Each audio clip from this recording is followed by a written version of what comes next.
Sega Genesis to me always felt like the punk rock console. It was all black, seemed to be more geared towards adults with its arcade hits at home slogan, and it challenged Nintendo's sort of family-friendly image with its classic commercial, "It does what Nintendo don't." What Nintendo don't. Today we're going to look at the 5 best-selling games for the Sega Genesis that were not pack-in games.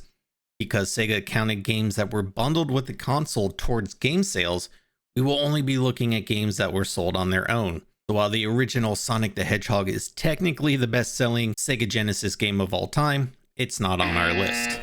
Number 5, Street Fighter II Special Champion Edition with 1.6 million sold. While the SNES version was maybe a technically better port of the arcade game, the Genesis version was still hugely popular, and really that's because the Street Fighter series in general was and still is hugely popular. The biggest change that the Special Champion Edition had from the arcade version was that the 4 Grandmasters, Balrog, Vega, Sagat, and M. Bison, were playable characters. Mirror matches were also added, and there were several graphical changes from the arcade version as well.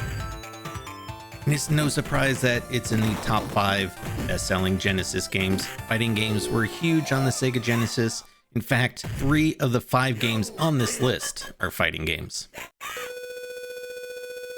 Number 4, Mortal Kombat 2 with 1.7 million sold. To say Mortal Kombat was a phenomenon is an understatement, and the second game was no different. Released on September 9th, 1994, just under a year after the first game's console release, Mortal Kombat 2 built on the success of the first game, which was still white hot at the time of release. It also built on the lore of the series, giving us more characters, more moves, and more gore.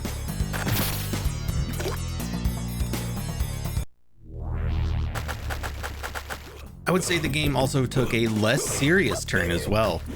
The addition of new types of finishing moves, babalities, and friendships sort of poked fun at the controversy surrounding the first game.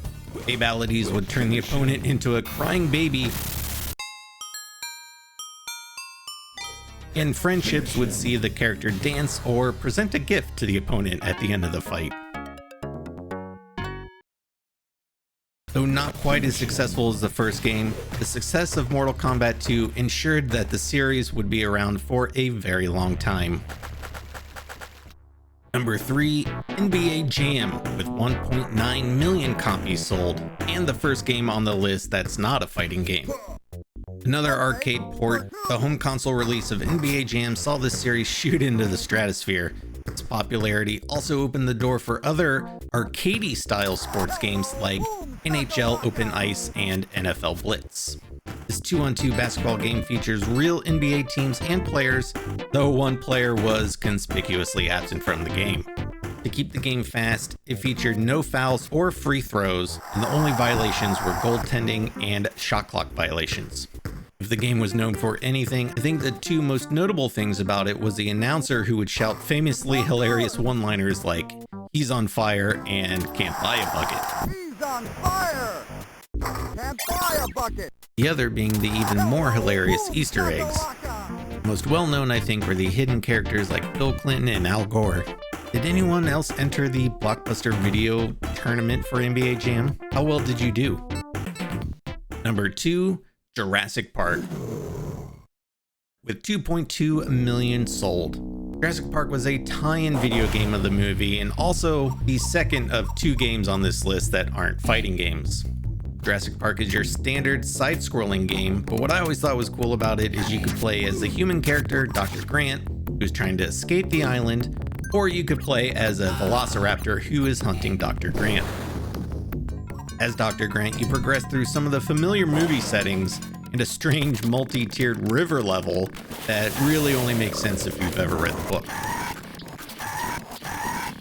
Grant can utilize a tranq gun, flash grenades, and even a rocket launcher to help him reach the end of the level. The Velociraptor is limited but is stronger and can jump higher than Grant. The raptor utilizes its teeth and claws to attack. You can also refill your health by eating compies. The game also had some great music. The last level in the visitor center I especially found to be a bop.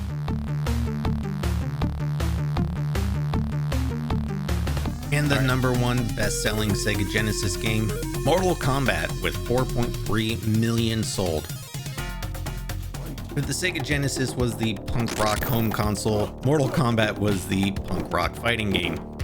Even though it's consistently the best-selling fighting game series, it always felt like the black sheep to me.